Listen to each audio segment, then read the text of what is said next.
terkait dengan aspek legal dari perawat anestesi. Nah, kita mulai dari peran dan tugas dari tugas dari ikatan himpunan. Jadi ada 3 di sini sesuai dengan standar kompetensi dan pengembangan keilmuan dan sertifikasi. Kalau kita lihat di sini dari OP atau organisasi profesi ini untuk anestesi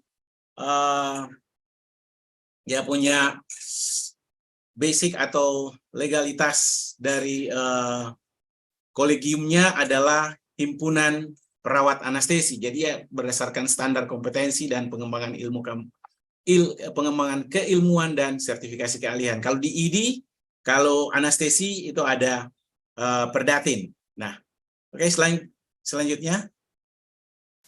Nah, kalau dari struktur organisasi, kalau kita berbicara dari organisasi induk yaitu OP, jadi OP kita adalah PPNI dan itu dari garis komandonya di situ kita lihat ada ikatan himpunan. Nah, di sini ada ikatan himpunan di anestesi itu perawat anestesi itu adalah atau HIPANI ini dia adalah bagian dari badan kelengkapan dari PPNI. Jadi dia ada strukturnya. Nanti kita akan lihat siapa sebenarnya yang nantinya akan melantik PP atau ketua himpunan pusat daripada PPNI anestesi ini atau HIPANI ini. Kita lihat slide berikutnya. Kita lihat dari struktur. Nah, apa itu HIPANI? Jadi HIPANI itu adalah Himpunan Perawat Anestesi Indonesia yang merupakan badan kelengkapan PPNI yang memiliki kompetensi area klinik perawat di ruang anestesi.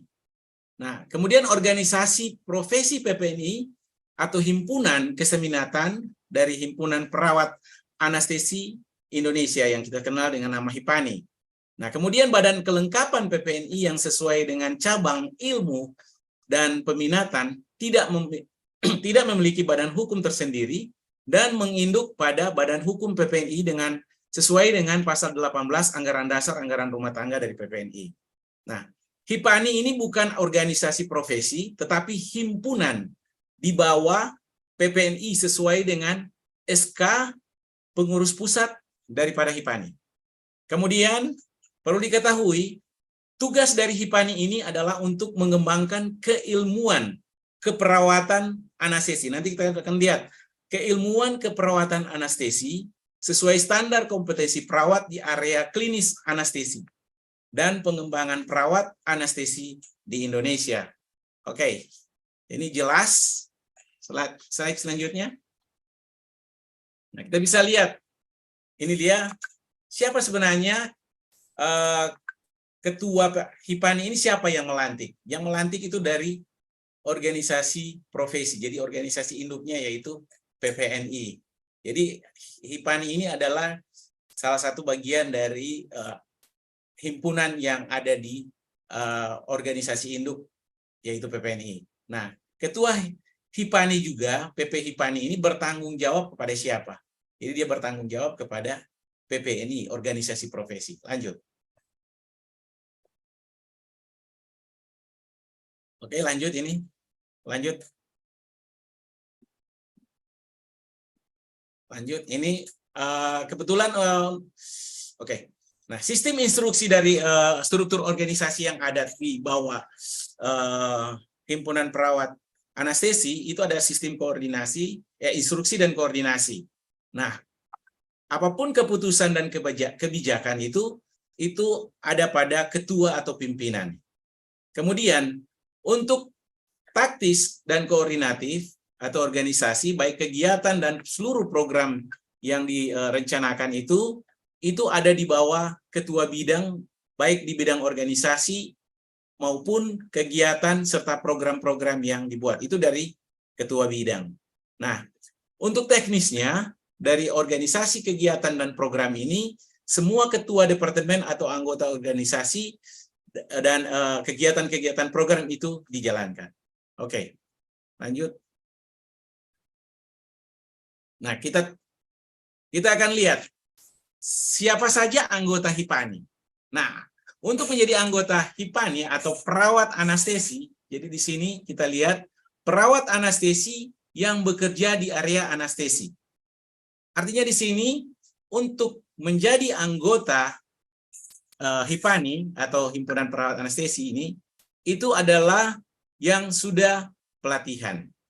Kemudian harus memiliki NIRA PPNI dan nomor induk keanggotaan daripada HIPANI.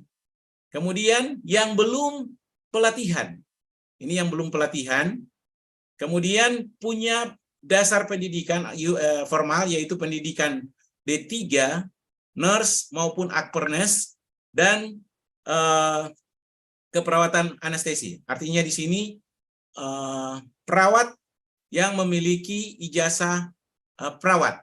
Nah, di sini kita lihat untuk keanggotaannya kita harus punya 2 kartu. Jadi ada kartu anggota PPNI, nanti keluar NIRA di sini, kemudian menjadi anggota HIPANI.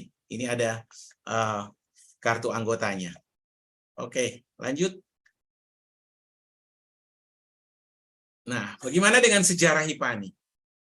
Sejarah HIPANI ini terbentuk sebelum Undang-Undang Nakes atau tenaga kesehatan di sini sesuai dengan Undang-Undang Nomor 36 Tahun 2014.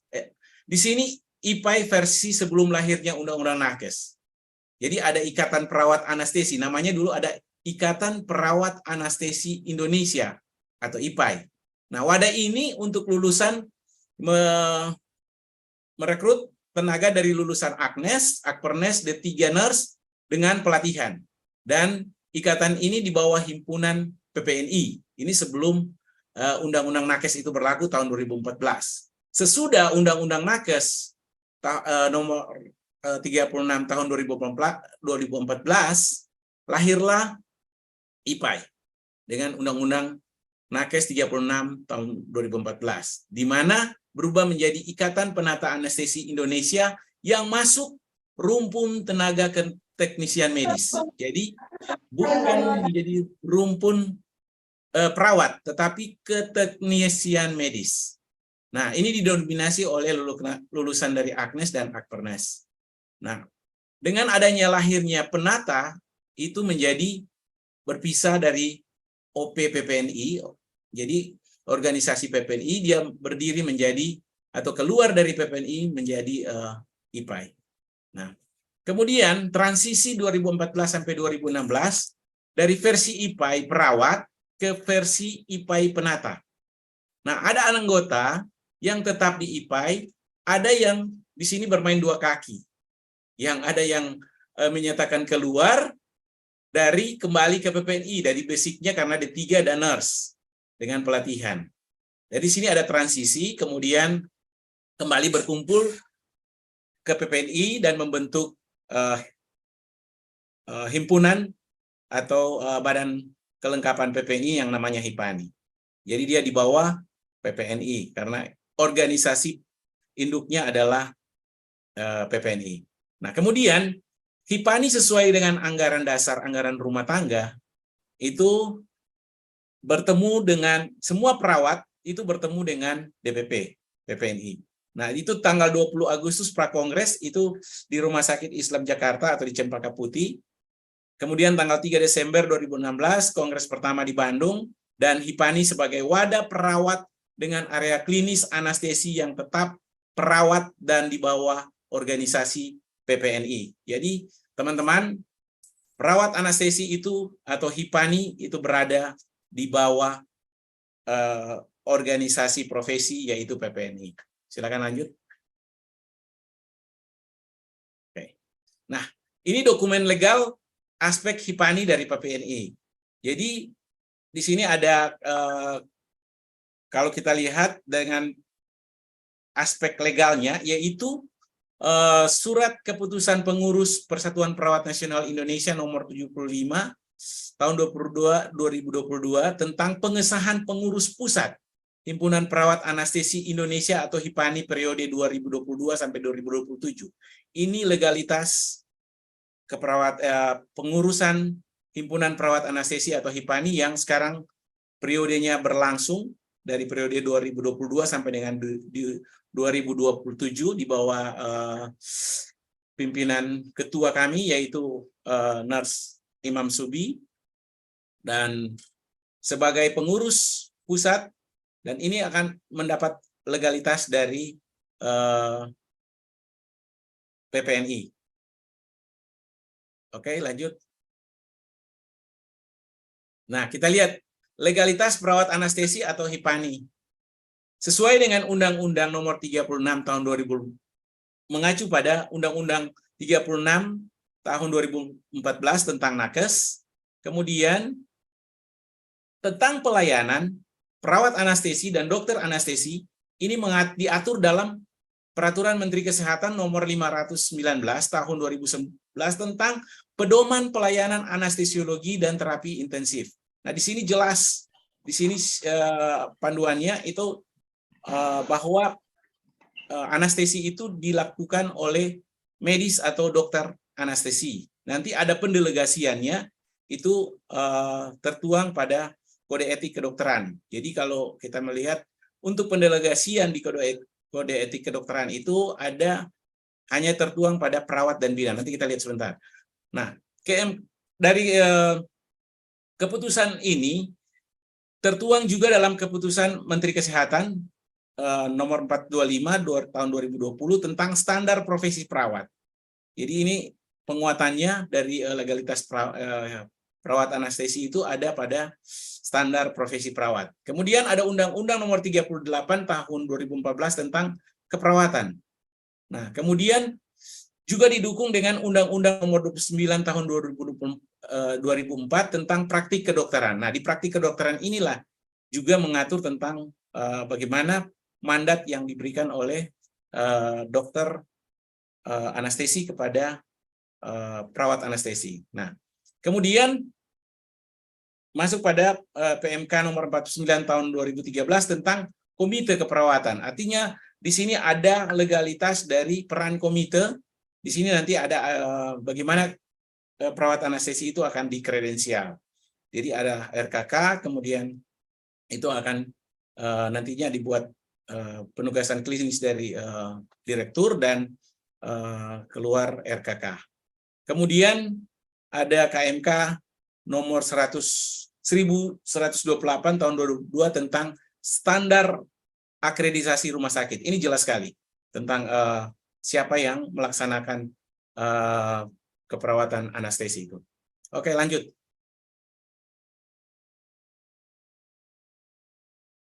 Nah, jadi pertanyaan di sini, apa sih bedanya perawat anestesi, perawat dengan kompetensi anestesi, dan penata anestesi? Nah, kalau kita lihat di sini, untuk perawat anestesi ini, kita bisa lihat bahwa artinya perawat berarti kita lulus dari satu pendidikan formal yang nantinya bekerja di lingkup anestesi, tetapi basicnya dia belum mengikuti pelatihan. Artinya di sini dia hanya bekerja di ruang anestesi, tetapi belum ada pelatihan anestesi. Nah, sehingga dia biasanya otodidak di sini. Kemudian perawat dengan kompetensi anestesi itu adalah perawat yang lulus sama dengan di atas D3 dari S1 keperawatan. Nah, itu dia sudah mengikuti pelatihan-pelatihan terkait dengan anestesi dasar atau anestesi lanjut. Nah, itu perawat yang sudah memiliki kompetensi, artinya mereka sudah memiliki sertifikat pelatihan dasar anestesi atau pelatihan lanjut anestesi. Dan untuk penata, kita tidak bahas di sini, jadi kita hanya membahas tentang apa itu HIPANI atau perawat anestesi. Oke, lanjut. Oke, sesuai dengan tadi sudah dijelaskan bahwa Undang-Undang 36 tahun 2014 tentang tenaga kesehatan. Nah, di sini organisasi profesi tentang Undang-Undang Nomor 36 2014 ini mengatur bahwa tenaga kesehatan itu dikelompokkan dalam beberapa bagian. Ada tenaga medis, psikologis, tenaga di bagian C ini ada tenaga keperawatan, tenaga kebidanan, tenaga kefarmasian, tenaga kesehatan masyarakat, tenaga kesehatan lingkungan, gizi, keterapian fisik, keteknisian medis. Jadi di sini jelas. Nah, untuk perawat di poin 4 ini, jenis tenaga kesehatan yang termasuk dalam kelompok tenaga keperawatan sebenarnya dimaksud pada ayat 1 kolom C dan poin C, ini huruf C, terdiri dari berbagai jenis keperawatan. Artinya di sini menerangkan bahwa perawat itu punya kelompok tersendiri, dia masuk dalam tenaga keperawatan. Nah, sedangkan penata anestesi itu masuk pada keteknisian medis. Jadi bukan perawat. Jadi ingat, sekali lagi, penata anestesi bukan perawat, tetapi dia masuk pada tenaga keteknisian medis. Ini jelas. Oke, lanjut. Nah, Undang-Undang Nomor 38 Tahun 2014 tentang keperawatan, di sini dari salinan yang ada, bahwa dari Kolegium Keperawatan menerangkan bahwa di sini pada pasal 1, keperawatan adalah kegiatan pemberi asuhan kepada individu, keluarga, kelompok, atau masyarakat. Nah, dimaksud dengan perawat di sini adalah seseorang yang telah lulus pendidikan tinggi keperawatan, baik di dalam maupun di luar negeri, diakui oleh pemerintah sesuai dengan ketentuan perundang-undangan. Nah, oleh sebab itu di sini fungsi daripada pasal 44 dari Kolegium di sini bahwa Kolegium Keperawatan berfungsi mengembangkan cabang disiplin ilmu keperawatan dan standar pendidikan tinggi bagi perawat profesi. Jadi nantinya di sini ada praktik bahwa perawat itu, HIPANI itu masuk dalam perawat, bagian dari perawat. Oke, lanjut. Izin Nars, waktu tinggal 10 menit. Oke, Makasih. saya cepat. Nah, sesuai dengan legalitasnya, pelayanan anestesi atau terapi intensif ini kita lihat bahwa perawat adalah perawat yang mendapat pelatihan anestesi. Jadi di sini mengatur tentang pedoman pelayanan, di sini hanya pelayanan anestesi ini dilakukan tindakan medis, tetapi di sini ada perawat yang mendapat pelatihan anestesi. Oke, lanjut. Lanjut. Nah, di sini standar profesi perawat. Nah, sesuai dengan standar profesi perawat, balik lagi. Nah, di standar profesi perawat sini sesuai dengan KMK nomor 425 tahun 2020 bahwa standar profesi perawat itu perawat juga masuk dalam kelompok bidang keterampilan anestesiologi. Oke, jelas. Lanjut.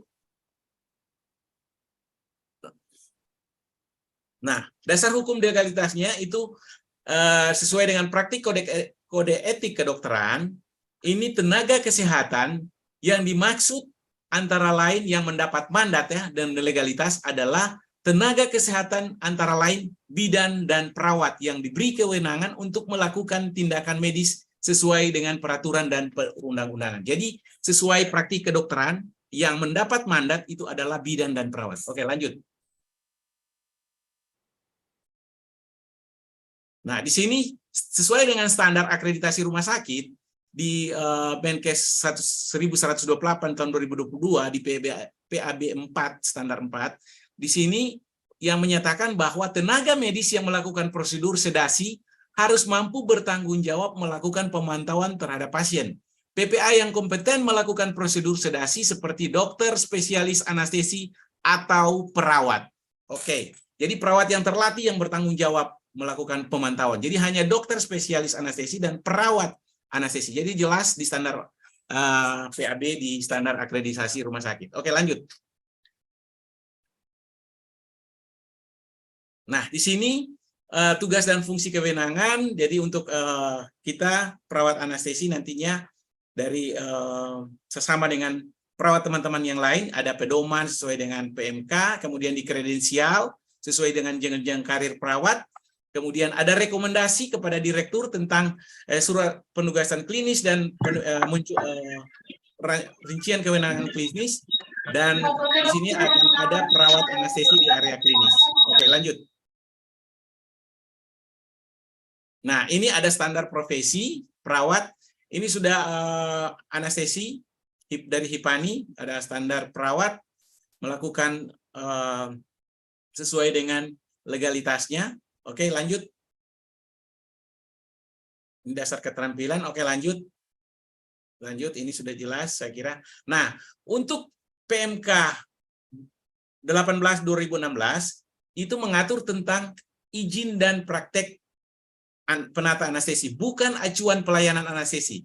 Acuan pelayanan anestesi itu ada pada PMK 519 tentang terkait dengan pelayanan anestesi dan terapi intensif. Jadi di sini hanya mengatur bagaimana OP dari penata anestesi, bukan mengatur acuan pelayanan. Oke, lanjut. Nah, di sini dasar penyelenggaraan perawat anestesi ini ada Undang-Undang Keperawatan, kemudian ada PMK, ada pedoman pelayanan anestesi terapi intensif, dan sesuai dengan standar akreditasi. Kalau kita lihat di sini keprofesian perawat, kemudian perawat adalah perawat yang telah mendapat pelatihan anestesi di PMK 519/2011, kemudian di standar akreditasi tadi sudah dijelaskan tenaga medis yang melakukan sedasi itu adalah dokter anestesi, spesialis anestesi, dan perawat yang terlatih. Oke, lanjut. Lanjut. Nah, di sini penghentian dari pengurus STR penata anestesi dari pelatihan perawat anestesi sesuai dengan edaran yang Kemenkes tahun 2021 bahwa peserta pelatihan tidak bisa mengurus STR penata atau tetap sebagai perawat dengan kompetensi anestesi. Artinya di sini sehubungan dengan peraturan Menteri nomor 18/2016 tentang izin dan penyelenggaraan praktik penata anestesi, bersama ini kami sampaikan hal sebagai berikut bahwa penertiban STR registrasi baru bagi penata anestesi lulusan program studi keperawatan sertifikat pelatihan anestesiologi dihentikan mulai tanggal 1 tahun 2021. Ini jelas ada suratnya ditandatangani oleh Dr. Muhammad Budi Hidayat. Oke, lanjut. Lanjut. Nah, kita lihat dari sini. Analogi sistem registrasi penata anestesi ini akan sama seperti di dokter dan perawat. Kalau orang lihat dari profesi perawat itu ada pendidikan pelatihan perawat anestesi, kemudian profesinya adalah perawat. OP-nya adalah PPNI, jadi ada organisasi profesi. Kolegiumnya adalah HIPANI atau Himpunan Perawat Anestesi. Nah, kalau di mahasiswa umum atau ahli jenjang, kuliah di D4 keperawatan anestesi, OP-nya ada di sini disebutkan profesi adalah penata, tetapi OP-nya adalah IPAI dan dia belum mempunyai kolegium. Tetapi kalau dokter umum, PPDS, kemudian PP anestesi jadi dokter spesialis anestesi, sini di bawah himpunan OP-nya adalah ID dan kolegiumnya adalah Perdatin. Oke, izin jelas sekali. Oke, dilanjut. Silakan lanjut. Nah, di sini sama-sama kita lihat posisi anestesi dan sesuai dengan regulasi perawat anestesi dan penata anestesi sesuai dengan OP masing-masing. Oke, lanjut di sini. Oke, di sini SK Perdatin saya kira ini jelas rujukan pelayanan anestesi sesuai dengan PMK. Terus lanjut. Lanjut. Nah, di sini nomenklatur. Ini perubahan nomenklatur program studi D4 keperawatan anestesi menjadi kepenataan anestesi. Jadi ada regulasi dari perguruan tinggi yang secara konsisten. Di sini harus kita lihat bahwa rumpun Nakes Undang-Undang Nakes 36 2014 mengatakan bahwa rumpun keteknisian medis bukan keperawatan. Jadi jelas di sini keteknisian medis itu bukan keperawatan. Karena mengapa? Karena di perguruan tinggi kenapa harus pakai bahasa perawat pada prodinya? Bukankah sudah penata sesuai regulasi? Nah, dosen masih menggunakan kata keperawatan. Nah, oleh sebab itu D4 kepenataan anestesi harus dirubah sesuai dengan regulasi IPAI. Jadi jasanya itu bukan perawat. Jadi dia side terapan ya. Oke. Lanjut. Lanjut. Nah, perkembangan HIPANI. Nah, perkembangan HIPANI sudah sesuai dengan perkembangan yang ada, standar diklat perawat anestesi, rincian kewenangan anestesi, kemudian sistem kredensial bagi perawat anestesi sebagai mitra bestari, dan Sekarang untuk HIPANI ada 24 pengurus wilayah di seluruh provinsi yang ada di Indonesia. Oke, lanjut. Nah, menjadi perawat anestesi yang profesional harus memiliki STR perawat, bukan STR perawat anestesi. Artinya di sini kalau ditanyakan, oh mana STR perawat anestesi? Tidak ada STR perawat anestesi. Yang ada adalah STR perawat, karena anestesi itu merupakan satu bagian dari perawat atau dari bawah organisasi PPNI. Jadi memiliki STR perawat. Kemudian memiliki SIP di setiap instansi kerja, memiliki SPK atau surat penugasan klinis di ruang anestesi atau IBS, dengan rincian kewenangan klinis di setiap instansi berdasarkan kredensial dari Komite Keperawatan Rumah Sakit, kemudian melakukan asuhan keperawatan anestesi sesuai dengan PMK 519/2011 dibahas pada nanti tersendiri ini, kemudian pelatihan sertifikasi keahlian perawat anestesi. Oke. Lanjut, terakhir mungkin. Nah, ini mari kita bekerja, bergabung bersama-sama HIPANI sesuai dengan keanggotaannya. Oke, lanjut. Lanjut. Nah, kalau kita lulus Akper, berarti kita adalah seorang perawat. Profesi mulai kita bekerja. Mari bangga sebagai perawat Indonesia yang selalu mengabdi dan melayani. Oke, lanjut. Ini ketua kita. Oke, terima kasih.